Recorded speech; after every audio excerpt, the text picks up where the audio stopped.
Hello guys, welcome back my YouTube channel. आप लोगों से बहुत दिन बाद मुलाकात हो रही है, लेकिन मैं आपके लिए एक बहुत ही इंपॉर्टेंट हेल्पफुल सीरीज़ लेके आई हूँ जो आपको यूजीसी नेट, एलएलएम एंट्रेंस या फिर कोई आप अदर एग्ज़ाम दे रहे हैं, कॉम्पिटिटिव एग्ज़ाम आप दे रहे हैं, तो आपके लिए बहुत ही महत्वपूर्ण होने वाला है ये सेशन पूरा। आप इसको मेरे चैनल को फॉलो कीजिए, सब्सक्राइब कीजिए, कमेंट कीजिए। जो आपको समझ नहीं आ रहा है या फिर आपका डाउट है वो आप मुझे कमेंट सेक्शन में लिख के बता सकते हैं। मैं पूरी कोशिश करूँगी कि मैं आपका जवाब दूँ।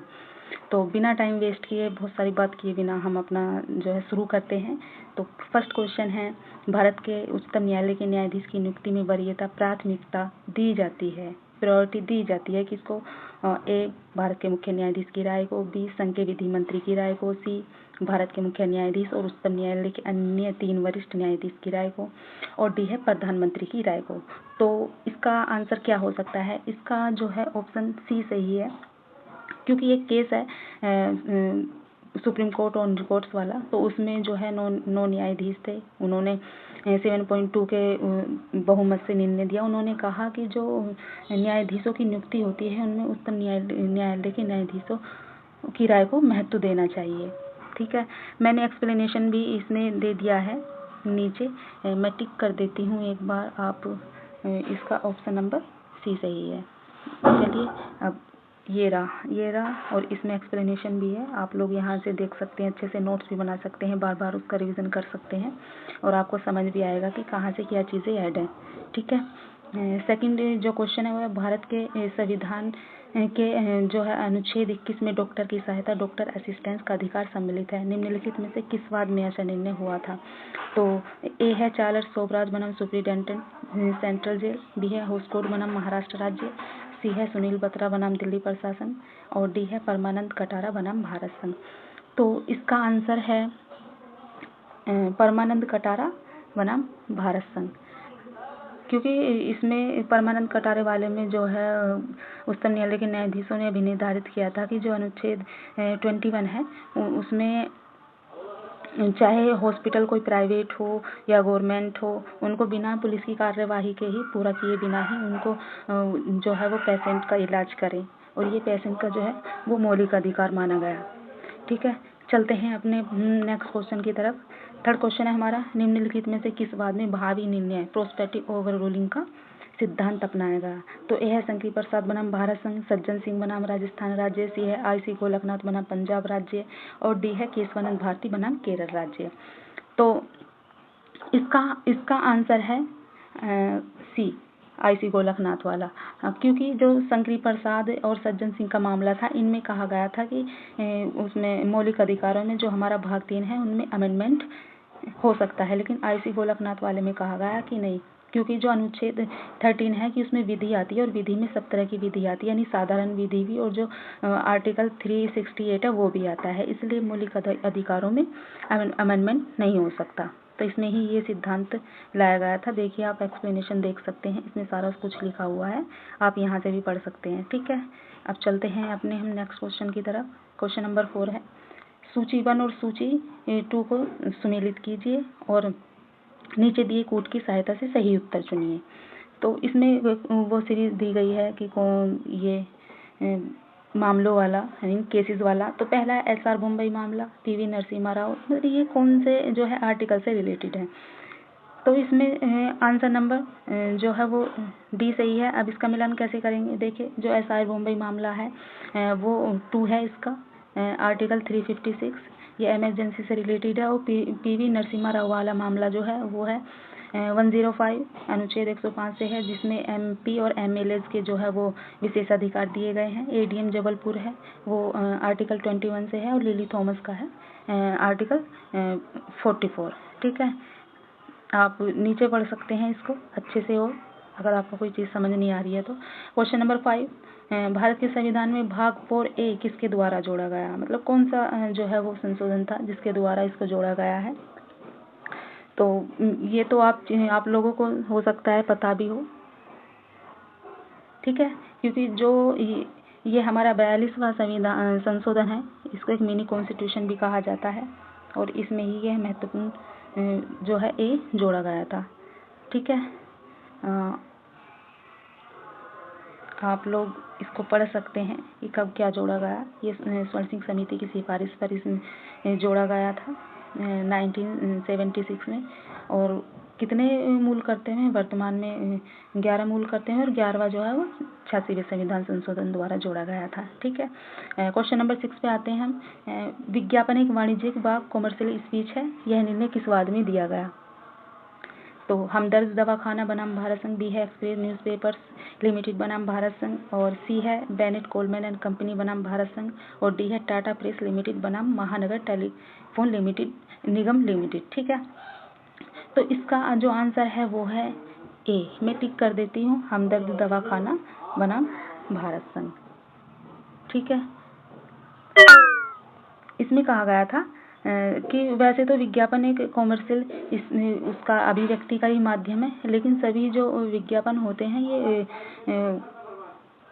मतलब अभिव्यक्ति के से संबंधित नहीं होते, और इन पर युक्त प्रतिबंध लगाया जा सकता है सरकार के द्वारा।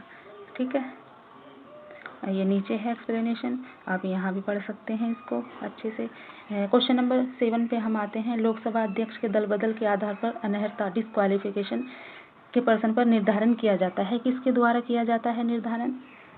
तो लोकसभा द्वारा, निर्वाचित सदस्य द्वारा। देखो, अगर जो सदस्यों का होता है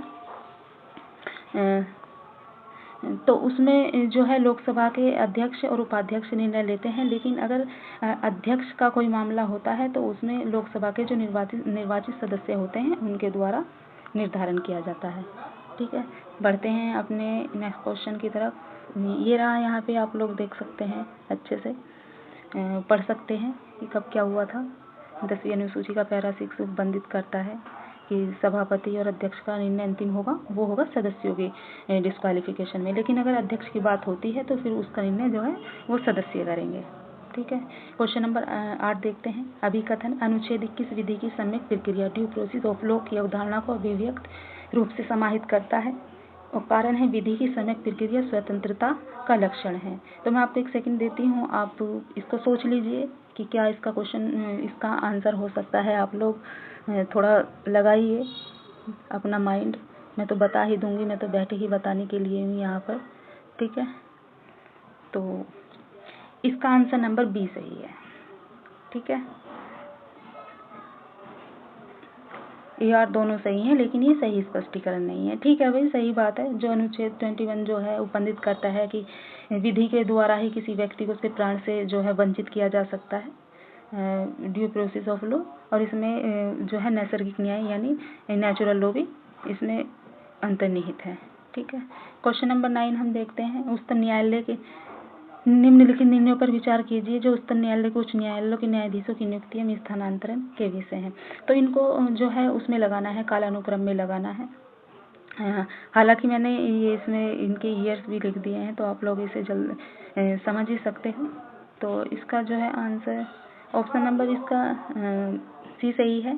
पहले है सांकल चंदवाला, फिर है SP गुप्ता, फिर है सुप्रीम कोर्ट ऑन रिकॉर्ड्स, और फिर है राष्ट्रपति का विशेष निर्देश। ठीक है, तो ये रहा, आप इसको यहाँ से पढ़ सकते हैं, देख सकते हैं। ठीक है, क्वेश्चन नंबर 10 है। हम ज़्यादा लंबा इसको खींचेंगे नहीं, एक्सप्लेनेशन में ही, क्योंकि मैंने एक्सप्लेनेशन इसलिए ही दिया है कि यहाँ आप वहाँ से अच्छे से पढ़ सकते हैं अपने एंड से। क्वेश्चन नंबर 10 में देखते हैं क्या है। निम्नलिखित में से कौन सा एक कथन सही है? संविधान का पूर्ण विश्वास और साख खंड लागू नहीं होता। मतलब किस पर ये पूर्ण विश्वास और एंड क्रेडिट वाला लागू नहीं होता? तो इसका आंसर है सी, लोक अभिलेखों पर और न्यायिक कार्यवाहियों पर, लोक कार्यों पर तो ये फुल फेथ एंड क्रेडिट लागू होता है, लेकिन निगमों के कार्यों पर यह लागू नहीं होता। ठीक है, इसका एक्सप्लेनेशन, हाँ, आर्टिकल 261 उपबंधित करता है कि जो भारत के राज्य क्षेत्र में जो संघ है और प्रत्येक राज्य के जो कार्य हैं, अभिलेख हैं, न्यायिक कार्यवाहियाँ हैं, उनमें पूर्ण विश्वास और पूरी मान्यता दी जाएगी, और जो संसद द्वारा बनाई गई विधि है उनके अनुसार ही किया जाएगा, लेकिन ये कॉर्पोरेट सेक्टर पर लागू नहीं होता। ठीक है, क्वेश्चन नंबर 11 है।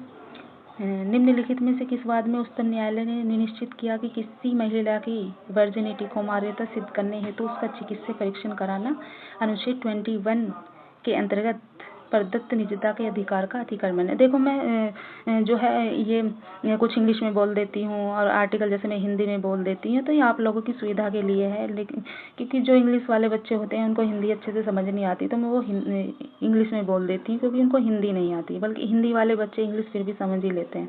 ठीक है, तो घबराना नहीं है आपने, मैंने लिखा हुआ भी है और मैं बोल भी रही हूँ। तो इसमें ऑप्शन जो ए है वो सुरजीत सिंह बनाम कमलजीत कौर, और बी है फिलिपाइनी बनाम तमिलनाडु राज्य, और सी है हमीदा सरफराज बनाम MS कसीकर, और डी है कविता बनाम महाराष्ट्र राज्य। तो इसका ऑप्शन नंबर ए सही है, सुरजीत सिंह बनाम कमलजीत कौर। इसमें कहा गया था कि आर्टिकल 21 जो है वो मौलिक अधिकार में किसी महिला की जो है वर्जिनिटी को के लिए चेक करने के लिए उसका परीक्षण नहीं किया जा सकता। ठीक है, ये उसका मौलिक अधिकार है, आप ये नहीं कर सकते कि किसी की परीक्षण द्वारा वर्जिनिटी आप लोग चेक करो। ठीक है, हाँ ये इसमें आप लोग देख लीजिएगा। क्वेश्चन नंबर 12 है, किस संवैधानिक संशोधन द्वारा जो है आर्टिकल 21A जो शिक्षा का अधिकार देता है संविधान में जोड़ा गया है। तो ये तो बहुत फेमस है, आप लोगों को जाहिर सी बात है पता ही होगा, नहीं पता होगा तो मैं आपको बता देती हूँ। तो ऑप्शन पढ़ लेते हैं पहले। 93वां संशोधन, 83वां संशोधन, 86वां संशोधन, 90वां और 92वां। तो इसका ऑप्शन नंबर जो है वो बी सही है, 86वां। ठीक है, हाँ इसमें जोड़ा गया था ना वो 21 में। ठीक है, आगे आप इसमें देख सकते हैं, इसमें लिखा हुआ है कि कब जोड़ा गया, और आगे मैं आपको वो केस भी बताऊंगी कि कौन से केस में हुआ था ये। ठीक है, आगे चल के उनको भी देखते हैं, इसको पढ़ लीजिएगा आप, ये बहुत महत्वपूर्ण है आप लोगों के लिए, बहुत सारी चीज़ें क्लियर हो जाएंगी। क्वेश्चन नंबर 13 है, भारत के राष्ट्रपति द्वारा संसद का संयुक्त सत्र आहूत किया गया था पास कराने के लिए।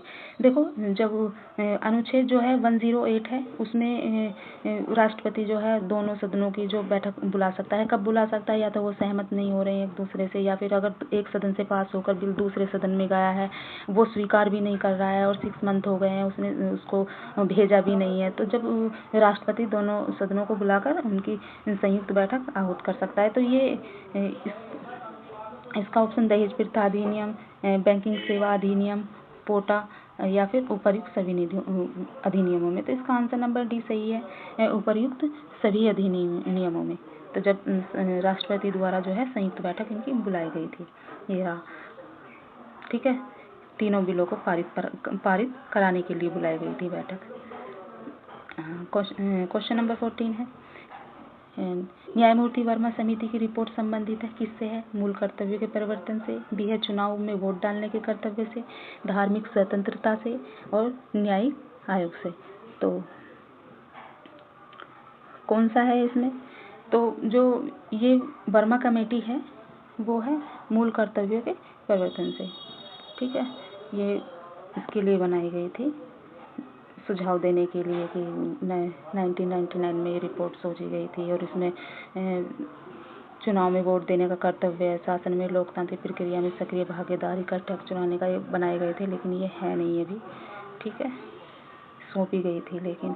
क्वेश्चन नंबर 15 है, संविधान के किस संशोधन द्वारा आर्टिकल 51A और टै को नागरिकों के लिए 11वां कर्तव्य प्रावधानित करता है, जोड़ा गया।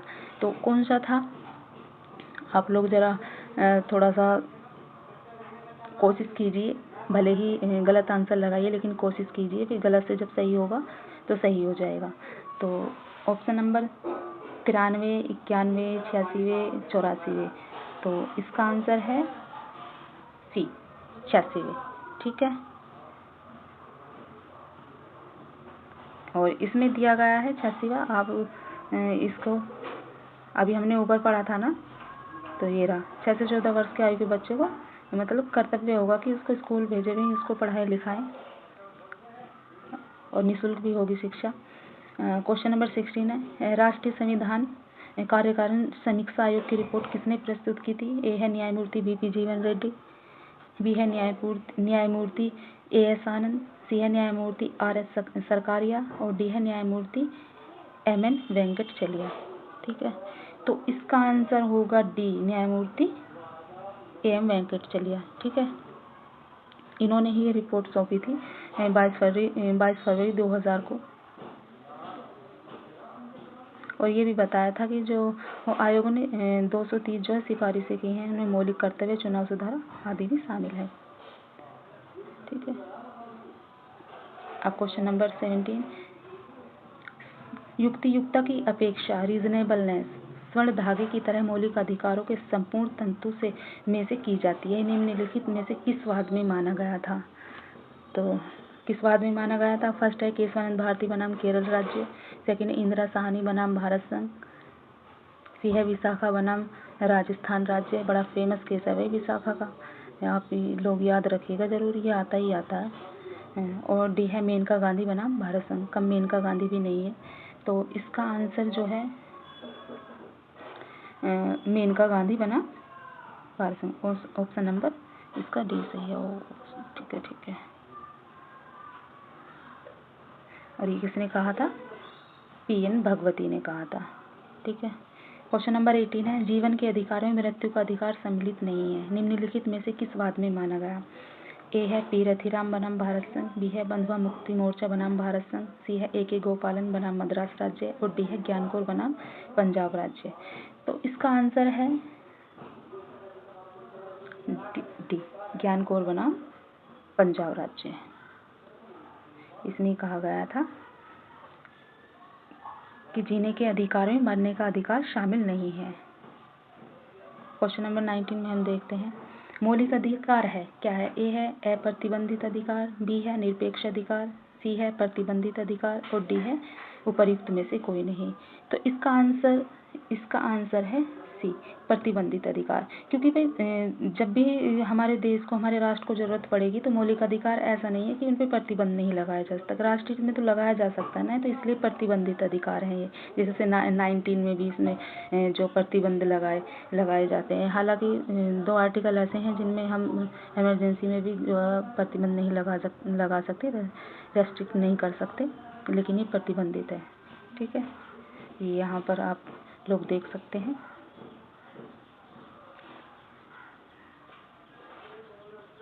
अब क्वेश्चन नंबर 20 पे हम लोग आ गए हैं।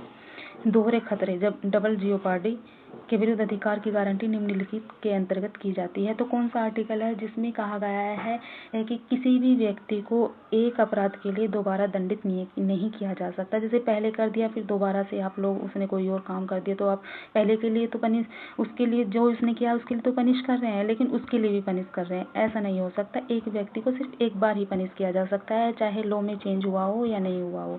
अब आगे चल के कुछ और चेंज हो जाए तो ये नहीं है कि आप पिछला केस उठा के उसे आगे भी उसको पनिश करेंगे एक ही चीज़ के लिए। तो इसका जो आंसर है वो सी सही है।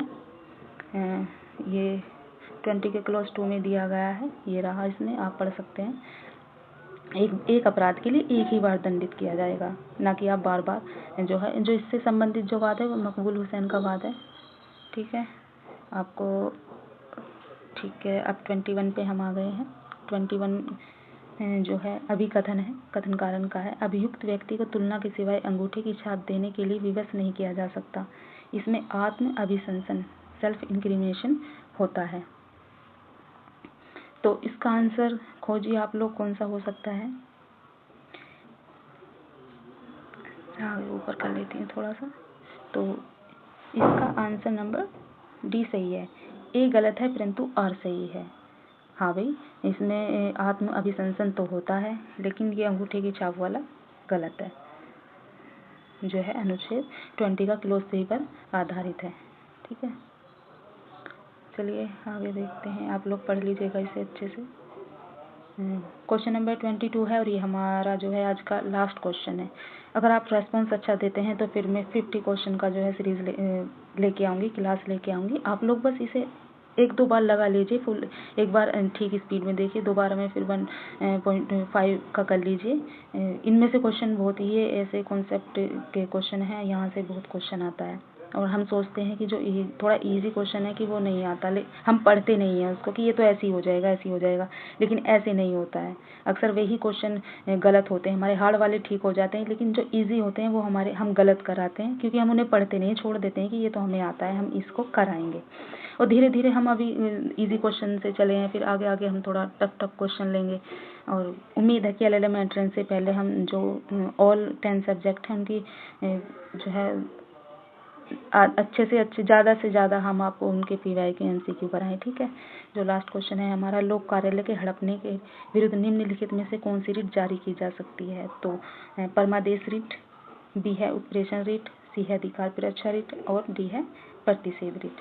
तो इनको भी, इन रिटों को हम अलग से एक एक करके बताएंगे कि ये क्या है, लेकिन अभी फ़िलहाल हम जो है अपने आंसर पर ही, ऑप्शन पर ही ध्यान देंगे कि कौन सा है। तो ये है आंसर नंबर, जो ऑप्शन नंबर C ठीक है, अधिकार परीक्षा। देखो, अगर कोई लोक कार्यालय है, कोई पब्लिक जो सेक्टर है, उस पर कोई व्यक्ति ऐसे ही चला जाता है बेईमानी से, तो उससे पूछने के लिए रिट डाली जाती है कि आपका अधिकार क्या है, आप क्यों यहाँ पर हैं, आप क्यों यहाँ पर हैं, आप कैसे यहाँ पर पहुँच गए। तो उसको यही रिट के द्वारा उसको पूछा जाता है कि आपकी नियुक्ति का आधार क्या है, ठीक है। तो ये रिट जारी की जाती है। तो आज की ये वीडियो है, आप लोग मुझे कमेंट करके ज़रूर बताइएगा कि आपको कैसी लगी, और आप मुझे सुझाव भी दे सकते हैं। मुझे अच्छे लगते हैं सुझाव, क्योंकि सीखने से ही सब कुछ आता है, करने से ही सब कुछ आता है। अगर आप कुछ करोगे ही नहीं तो फिर आपको क्या ही आएगा, ठीक है। तो आज की क्लास मैं यहीं स्टॉप करती हूँ। आप लोग अच्छे से इसको देखिएगा, पढ़िएगा, ठीक है। और एक्सप्लेनेशन मैंने दिया ही हुआ है, आपको कोई चीज़ समझ नहीं आ रही है तो उसको आपको एक्सप्लेनेशन में पढ़िएगा। आप शॉर्ट नोट्स यहाँ से बना सकते हैं, और ब्लू में यहाँ से क्वेश्चन आते हैं, ज़रूर आते हैं और आएंगे। आप मेरी सीरीज़ ज़रूर फॉलो कीजिए। जैसी भी सीरीज़ मेरी आती है, जैसे जैसे क्वेश्चन आते हैं, आप उसको एक बार सही स्पीड में देखिए, दूसरी बार आप उसकी स्पीड थोड़ा तेज़ कर लीजिए और थोड़ा बहुत नोट भी कर लीजिए, ठीक है। आपको हमेशा के लिए रट जाएंगे। तो मुझे इजाज़त दीजिए, मैं चलती हूँ, ठीक है। Thank you, bye bye.